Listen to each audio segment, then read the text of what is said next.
A murder case has been filed against the BJP MLA Kuldeep Sengar. 10 others have been named in the FIR.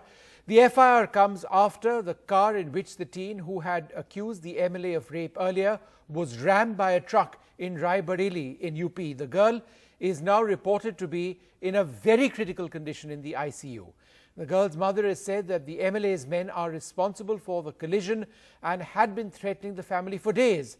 The complaint in the FIR says that the police guards meant to protect the survivor had been tipping off the BJP MLA on her movement, adding to the allegations that there was a conspiracy to murder her.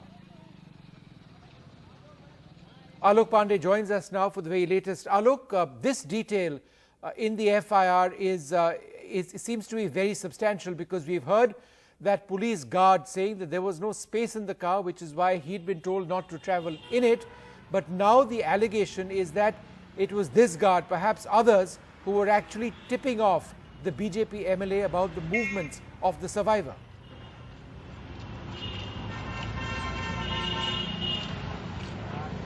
Well, yes, you're right. That's the allegation in the FIR. But may I point out that it is an allegation that the police has to investigate. Of course, this is a case where the kind of role that the police has played itself has come into question.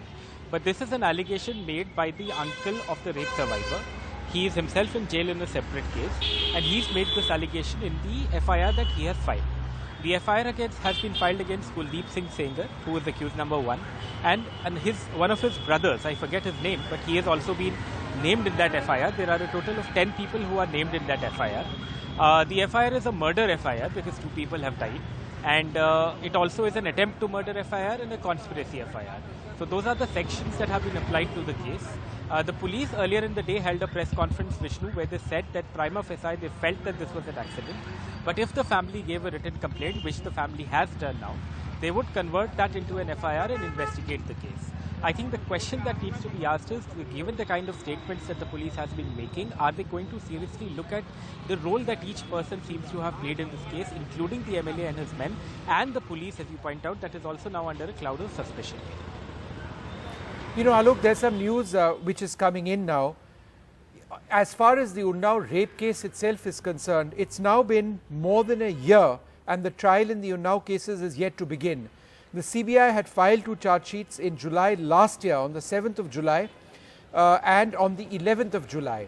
It's more than a year, the trial is yet to begin. Isn't this a very substantive delay, an inordinate delay, where justice is denied to this young woman who is now fighting for her life?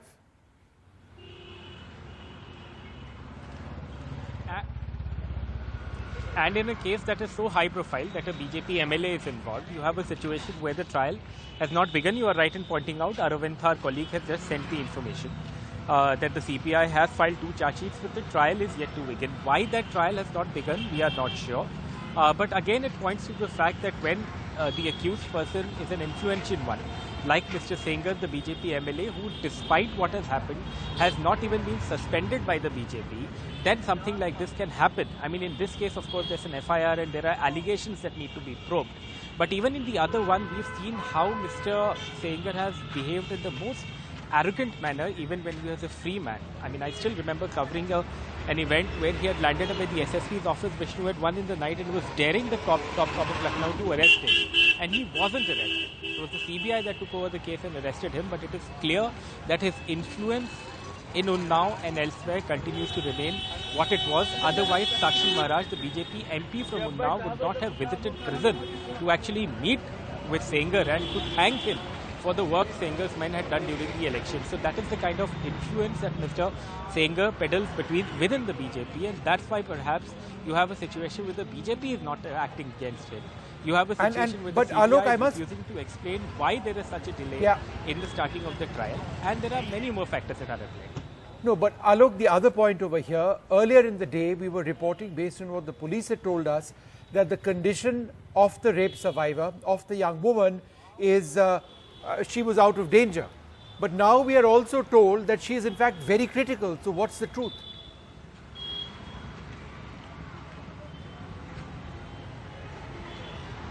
Well, you know, Vishnu, the point is that when the DGP of Uttar Pradesh can say on record that the girl is critical and that the girl is out of danger, and then the doctors can say that she is critical, I really cannot be the judge of what is the truth, because the DGP's post is the highest police post in Uttar Pradesh. He went and visited the girl.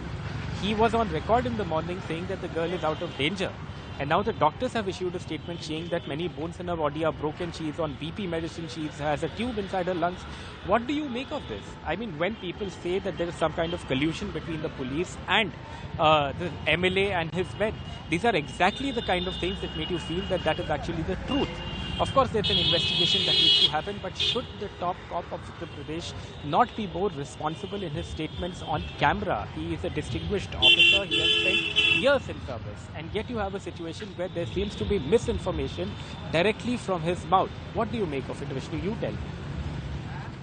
You know, one of the points which has been mentioned by the hospital and doctors is that she is very critical and is now on the ventilator.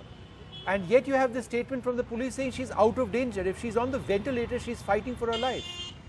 It's bizarre. Do we expect any further statement, Alok, from Well, yes, either the police or the hospital on her condition? Because at one level, that's the primary thing over here. Will she live or not?